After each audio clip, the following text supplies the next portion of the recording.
Hello students, आप लोग CPU scheduling criteria पढ़ चुके हैं। वेरियस क्राइटेरिया थे जैसे throughput, turn around time, waiting time, response time.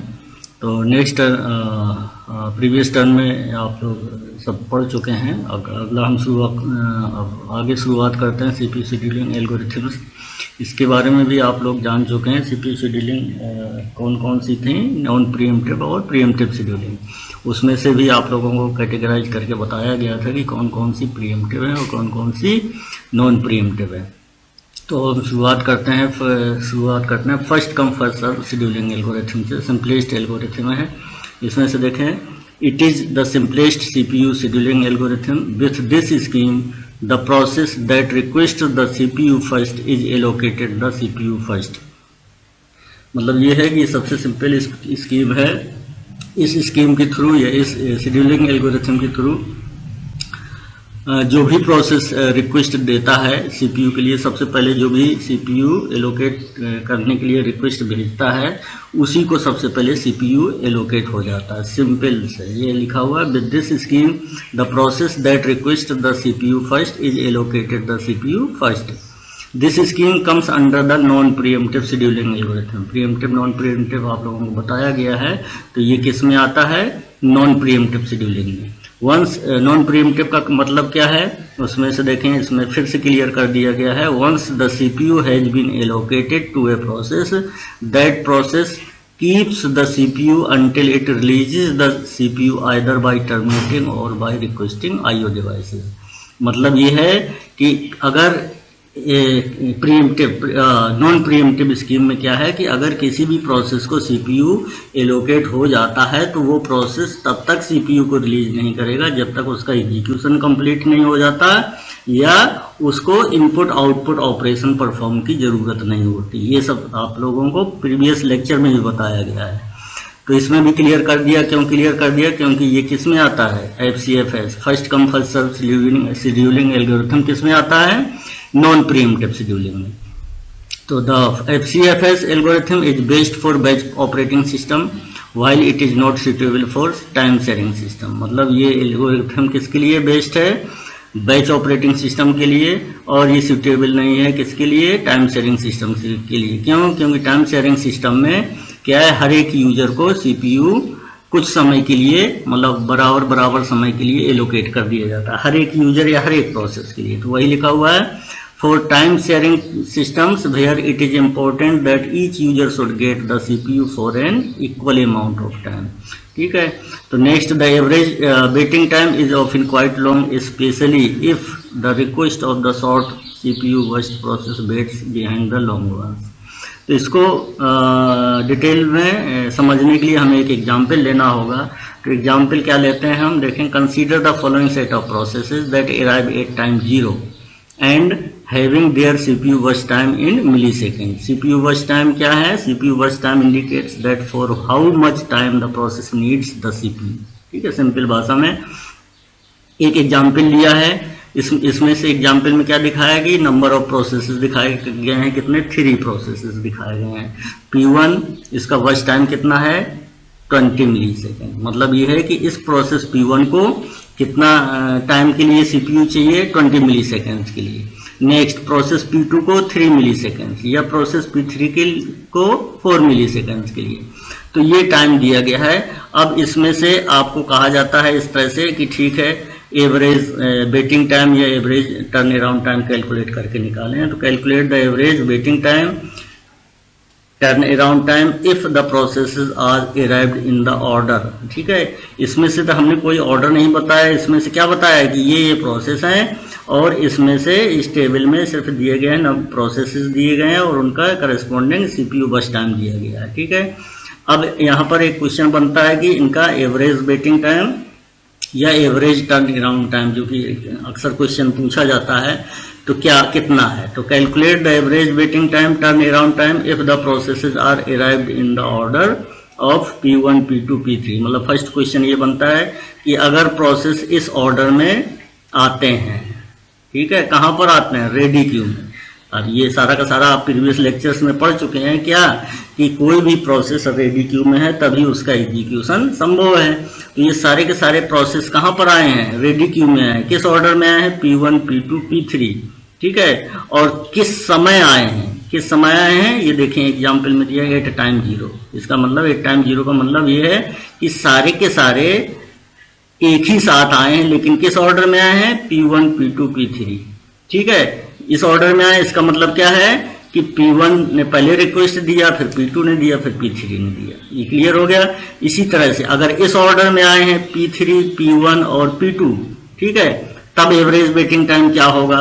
इसी तरह से अगर उनका ऑर्डर ये हो, पहले P2 आया हो फिर P3 आए, तो सारे एक साथ हैं, लेकिन किस ऑर्डर में, पहले P2 फिर P3 फिर P1, ये इतना सारा कंसीडर करते हैं, तब फिर देखें एवरेज वेटिंग टाइम क्या आता है। तो अलग अलग एग्जाम्पल लिए गए हैं, अलग अलग एग्जाम्पल ध्यान से सुनने देखने की जरूरत है आप लोगों को। एग्जाम्पल क्या है, एग्जाम्पल यही है, सारे प्रोसेस वही हैं, बस टाइम वही है, लेकिन उनका ऑर्डर चेंज हो जा रहा है। कहाँ पर आने में, रेडी क्यू में आने के लिए कौन सा ऑर्डर है। फर्स्ट क्वेश्चन दिया गया P1 P2 P3, सेकेंड है P3 P1 P2, थर्ड है P2 P3 P1। तो इसका देखें कैसे कैलकुलेट करेंगे एवरेज वेटिंग टाइम। देखें यहाँ पर एवरेज वेटिंग टाइम सॉल्यूशन दिया है फर्स्ट का मतलब प्रोसेस आए हैं सारे एक साथ, लेकिन किस ऑर्डर में, P1 P2 P3। पहले P1 आया, फिर P2 आया, फिर P3। तो समझने के लिए हम ये क्या कहेंगे कि इन्होंने किस ऑर्डर में रिक्वेस्ट डाली है, CPU के लिए किस ऑर्डर में, P1 ने पहले डाली है, फिर P2 ने डाली है, फिर P3 ने डाली है। तो अब ये स्कीम जो आप पढ़ रहे हैं, कौन सी स्कीम पढ़ रहे हैं, FCFS स्कीम। FCFS का मतलब फर्स्ट कम फर्स्ट सर्व, ठीक है। तो ये पर्टिकुलर एल्गोरिथम क्या कह रहा है कि जो जिस पर्टिकुलर प्रोसेस ने पहले रिक्वेस्ट दी है उसी को पहले CPU एलोकेट हो जाएगा। तो इसको देखो गैंट चार्ट के रूप में समझाया गया है। If the processes arrive in the order P1 P2 P3 and are served in FCFS order, we get the result shown in the following Gantt chart, ठीक है। तो गैंट चार्ट के रूप में दिखाया गया है। इसमें से क्या दिखाया गया है, सारे के सारे प्रोसेस कितने कब आए थे, अराइव एट टाइम 0, ठीक है। तो 0 से स्टार्ट करते हैं। तो इसका मतलब क्या है, 0 से स्टार्ट किया और जैसे ही प्रोसेस P1 ने रिक्वेस्ट डाली उसको CPU एलोकेट हो गया। तो CPU एलोकेट हो गया, ये देखें P1 को मिल गया CPU। अब CPU मिल गया तो ये P1 क्या है, क्योंकि FCFS एल्गोरिथम कौन सी है, नॉन प्रीएम्प्टिव शेड्यूलिंग एल्गोरिथम है। तो नॉन प्रीएम्प्टिव शेड्यूलिंग एल्गोरिथम क्या कह रहा है कि ये CPU को तब तक रिलीज नहीं करेगा जब तक उसका एग्जीक्यूशन कंप्लीट नहीं हो जाता। तो देखो इसको एग्जीक्यूट होने में कितना टाइम लग रहा है, 20 मिली सेकेंड। तो इसका मतलब प्रोसेस P1 क्या है, 20 मिली सेकेंड बाद CPU को रिलीज कर देगा। ये देखें 20 मिली सेकेंड, ठीक है। तो 20 मिली सेकेंड बाद CPU को रिलीज कर दिया। अब CPU आइडल हो गया। तो अब नेक्स्ट प्रोसेस ने रिक्वेस्ट डाली थी, कौन सी डाली थी, किस ऑर्डर में आए थे, पहले P1 अब P2, अब P2 को मिल जाएगा CPU, ठीक है। P2 को CPU एलोकेट हो गया। एलोकेट होने के बाद ये कितनी देर बाद CPU रिलीज करेगा, कितनी देर बाद रिलीज करेगा, P2 का देखा बस टाइम कितना दिया, 3 मिली सेकेंड। तो 3 मिली सेकेंड बाद रिलीज कर देगा, ठीक है। 3 मिली सेकेंड बाद रिलीज कर दिया, मतलब 0 से शुरू किया, 20 मिली सेकेंड P1 को लगा, फिर अनदर 3 मिली सेकेंड किसको लगा, P2 को लगा। इसका मतलब 23 मिली सेकेंड बाद उसने मतलब CPU रिलीज हो गया, किसके लिए, प्रोसेस P3 के लिए। 23 मिली सेकेंड बाद प्रोसेस P3 के लिए CPU रिलीज हो गया। इसका मतलब क्या हुआ, 20 मिली सेकेंड बाद CPU किसको मिला, प्रोसेस P2 को। P2 को कितना टाइम लगा, 3 मिली सेकेंड। तो टोटल टाइम कितना हो गया, 23 मिली सेकेंड। तो 23 मिली सेकेंड बाद उसको किसको मिलेगा, प्रोसेस P3 को CPU मिल जाएगा, ठीक है। और P3 को कितना टाइम लग रहा है, इसका CPU बस टाइम दिया 4 मिली सेकेंड। तो 4 मिली सेकेंड देखें, 23 प्लस 4 कितना हो जाएगा, 27 मिली सेकेंड। इसका मतलब क्या है, 20 मिली सेकेंड बाद P3 भी CPU को रिलीज कर देगा। ये स्पष्ट है, किससे, ये गैंट चार्ट से स्पष्ट हो रहा है। क्या हो रहा है कि प्रोसेस कितनी देर बाद, हर एक प्रोसेस कितनी देर बाद CPU को रिलीज कर दे रहा है, ठीक है। अब ये क्लियर हो गया। अगर ये गैंट चार्ट क्लियर हो गया तो अब आसानी से आगे समझ में आ जाएगा। देखें, the waiting time for process P1 is 0 millisecond. मतलब कब आया था, सारे के सारे प्रोसेस टाइम 0 पर आए थे। तो 0 पर आए थे, किस ऑर्डर में आए थे? P1 P2 P3। तो सबसे पहले किसने ऑर्डर रिक्वेस्ट डाली? P1 ने, तो उसी को एलोकेट हो गया। इसका मतलब एट टाइम 0 किसको एलोकेट हुआ? प्रोसेस P1 को। जैसे ही वो रेडी क्यू में आया प्रोसेस P1, उसको CPU एलोकेट हो गया। ठीक है, तो जाहिर है इसको वेट नहीं करना पड़ा, इसको इंतजार नहीं करना पड़ा। कहां पर नहीं करना पड़ा? रेडी क्यू में। ठीक है, तो वेटिंग टाइम इसका क्या हो गया? प्रोसेस P1 का वेटिंग टाइम 0 मिली सेकेंड हो गया। ठीक है, और टर्न अराउंड टाइम आपने क्या पढ़ा था? टर्न अराउंड जब शेड्यूलिंग क्राइटेरिया बता रहे थे, टर्न अराउंड टाइम में क्या बताया था कि जब भी जॉब को या प्रोसेस को सबमिट हुआ और उसका एग्जीक्यूशन उसका कंप्लीट हुआ, सबमिट और कंप्लीट होने के बीच के दरमियान को क्या बोलते हैं? Turn around time. तो यहां पर आपको कुछ कंसीडर नहीं करना है कब सबमिट हुआ क्या, और कुछ तो दिया नहीं है। तो इसका मतलब यहां पर जो दिया गया उसी में से क्या हो गया? Turn around time. मतलब उसको एग्जीक्यूट होने में कितना टाइम लगा? तो इसका turn around time, process P1 का टर्न अराउंड टाइम कितना हो गया इस पर्टिकुलर एग्जाम्पल में? 20 millisecond turn around time ये हो गया। अब आगे बढ़ते हैं। अब इसी तरह से जब प्रोसेस P1 का कितना में आ गया? 0 मिली सेकेंड वेटिंग टाइम हो गया। टर्न अराउंड टाइम 20 मिली सेकेंड हो गया। इसी तरह से P2 का वेटिंग टाइम कितना हो जाएगा? 20 मिली सेकेंड। क्यों? क्योंकि उसको 20 मिली सेकेंड बाद CPU एलोकेट हुआ है। ठीक है, और उसका टर्न अराउंड टाइम कितना हो जाएगा? 23 मिली सेकेंड। इसी तरह से प्रोसेस P3 का वेटिंग टाइम कितना हो गया? उसको कितनी देर बाद मिला CPU? 23 मिली सेकेंड बाद मिला। तो ये प्रोसेस P3 का वेटिंग टाइम हो गया 23, और P3 का एग्जीक्यूशन टाइम आ तो गया था उसी समय 0 पर ही आया था, लेकिन उसको कंप्लीट होने में कितना टाइम लगा? 27 मिली सेकेंड। ठीक है, तो ये टर्न अराउंड टाइम हो गया प्रोसेस P3 का। तो नेक्स्ट, अब सॉल्व करने में दिक्कत नहीं आएगी। देखें, waiting time for process P1 0 हो गया। अब process waiting time for process P2 20 millisecond, अभी जस्ट बताया। Turn around time for process P2 23 millisecond. इसी तरह से waiting time for process P3 अभी क्या बताया था? 23 मिली सेकेंड। किसका? Process P3। क्यों 23? कि 23 मिली सेकेंड बाद उसको CPU एलोकेट हुआ था, और उसका टर्न अराउंड टाइम कितना हुआ? 27 मिली सेकेंड। मतलब इसको 27 मिली सेकेंड बाद ये भी CPU को रिलीज कर देगा। तो वही दिया है, देखें, waiting time for process P3 23 millisecond. Turn around time for process P3 is 27 millisecond. अब एवरेज निकालना है, तो सभी का एवरेज निकालने का क्या मतलब? Average waiting time equal to sum of waiting time of each process. हर एक प्रोसेस का वेटिंग टाइम को सम कर लेंगे और किससे डिवाइड कर देंगे? नंबर ऑफ प्रोसेसेस से। कितने प्रोसेसेस थे रेडी क्यू में, उससे डिवाइड कर देंगे। तो इस पर्टिकुलर एग्जांपल में क्या है आया है? Waiting time, average waiting time क्या निकालेंगे? Waiting time for process P1 plus waiting time for process P2 plus waiting time for process P3 divide by number of processes. तो कितने प्रोसेसेस है? 3। तो अब वही देखें, वेटिंग टाइम क्या है? प्रोसेस P1 का ऊपर आया था 0, waiting time for process P2 का कितना आया था? 20, और waiting time for process P3 का कितना आया था? 23। सभी को जोड़ देंगे, जोड़ने के बाद जो रिजल्ट आएगा उसको 3 से डिवाइड कर देंगे, तो फाइनल रिजल्ट आ जाएगा। ये क्या निकल के आ जाएगा? एवरेज वेटिंग टाइम निकल आ जाएगा। किसका? Average waiting time in processes का। ठीक है, कितने प्रोसेसेस थे? 3 प्रोसेसेस। ठीक है, तो ये एवरेज वेटिंग टाइम निकल के आ गया। इसी तरह से एवरेज टर्न अराउंड टाइम निकालेंगे। क्या निकालेंगे कि turn around time for process P1, फिर plus turn around time plus turn around time for process P2 plus turn around time for process P3। तो देखें, P1 का टर्न अराउंड टाइम कितना था? P1 का टर्न अराउंड टाइम था, turn around time for process P1 20 millisecond. तो 20 हो गया, plus turn around time for process P2 23 millisecond plus 23, turn around time for process P3 20 millisecond, तो plus 27। फिर divide कर देंगे number of processes से, तो 3। तो इनको सबको ऐड करने के बाद कितना आएगा? 70 डिवाइड बाई 3। तो ये रिजल्ट का आएगा लगभग 23.33 मिली सेकेंड।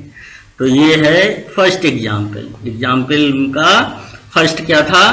देखा आपने कि किस ऑर्डर में प्रोसेस आए, ये इस शेड्यूलिंग एल्गोरिथम में ये मैटर करता है। क्या मैटर करता है कि आपको बताया कि किस ऑर्डर में आए, P1, P2, P3 सारे के सारे एक साथ आए, लेकिन किस ऑर्डर में आए, पहले P1 आया, फिर P2 आया, फिर P3 आया, तब एवरेज वेटिंग टाइम आपका ये निकल कर आया। ठीक है। अब दूसरा क्या है, नेक्स्ट एग्जाम्पल में क्या कह रहे हैं कि if the processes arrive in the order P3, P1, P2, ठीक है, and are served in FCFS order, we get the result shown in the following Gantt chart. इसका मतलब क्या है, या आपसे ये कहा गया है कि अगर अभी क्या थे, अभी पहले एग्जाम्पल में लिया था किस ऑर्डर में P1, P2, P3 में इस ऑर्डर में आए थे, अब चेंज कर दिया, पहले P1, P3 आया, फिर P1 आया, फिर P2 आया, कहां पर, रेडी क्यू में। ठीक है, जिसका मतलब पहले रिक्वेस्ट किसने डाली, P3 ने डाली, फिर P1 में डाली, फिर P2 ने डाली। ठीक है, तो इस केस में अब average waiting time, turn around time निकालना है, तो देखें वही उसी तरह से देखा गैंट चार्ट से ही समझा जा सकता है।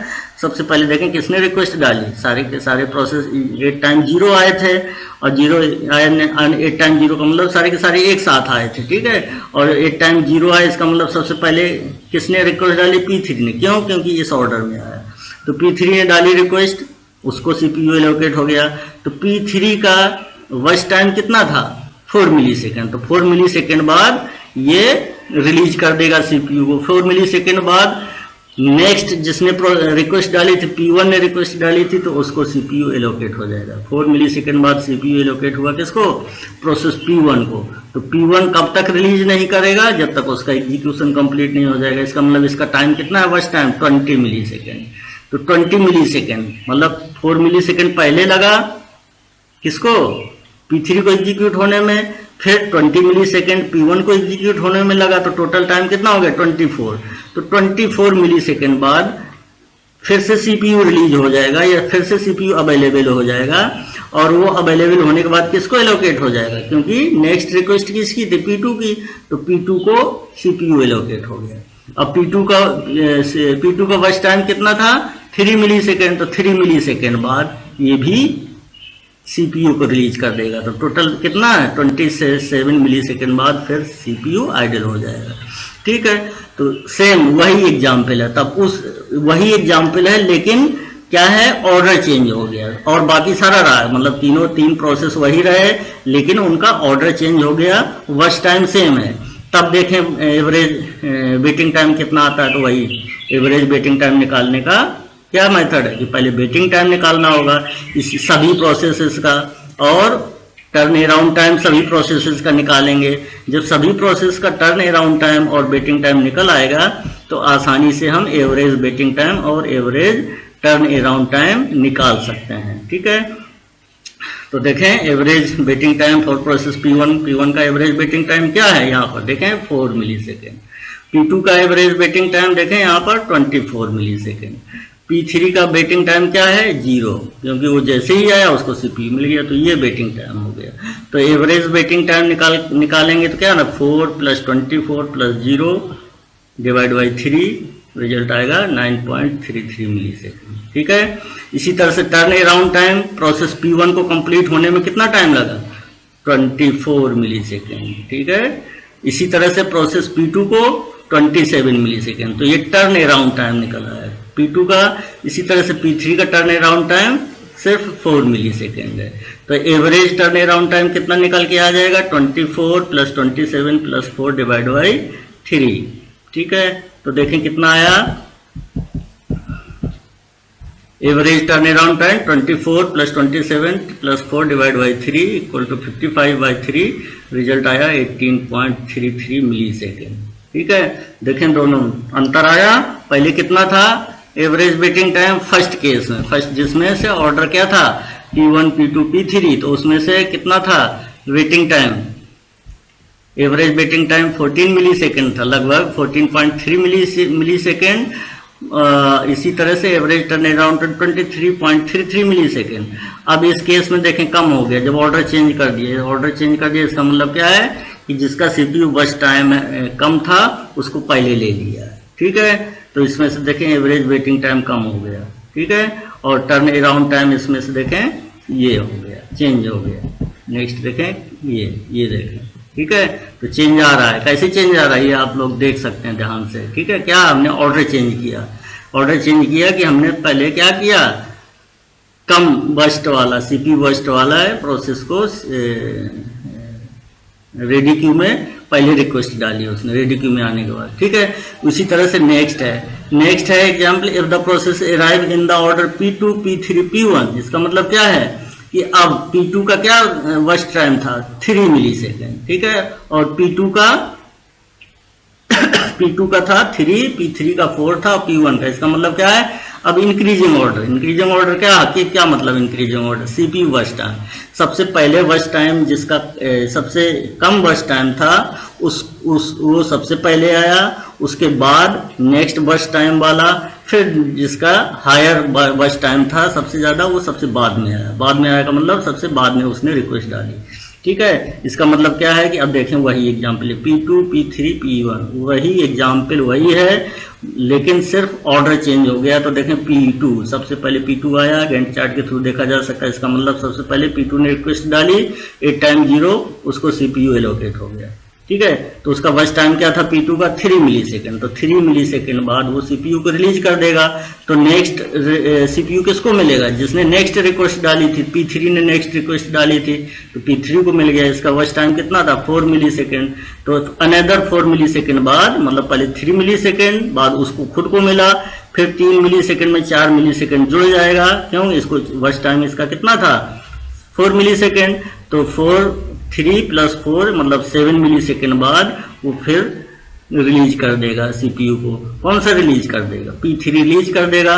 तो P3 जब रिलीज कर देगा तो फिर अवेलेबल होगा CPU। तो CPU किसके लिए, जिसने नेक्स्ट रिक्वेस्ट डाली, नेक्स्ट रिक्वेस्ट किसने डाली P1 ने, तो P1 को 7 मिली सेकेंड बाद मिल जाएगा CPU, ठीक है। और वो 7 + 20 का मतलब क्या है 20 मिली सेकेंड बाद, उसको 7 मिली सेकेंड बाद मिला और 20 मिली सेकेंड इसको एग्जीक्यूट होने में टाइम लगा, कंप्लीट होने में टाइम लगा।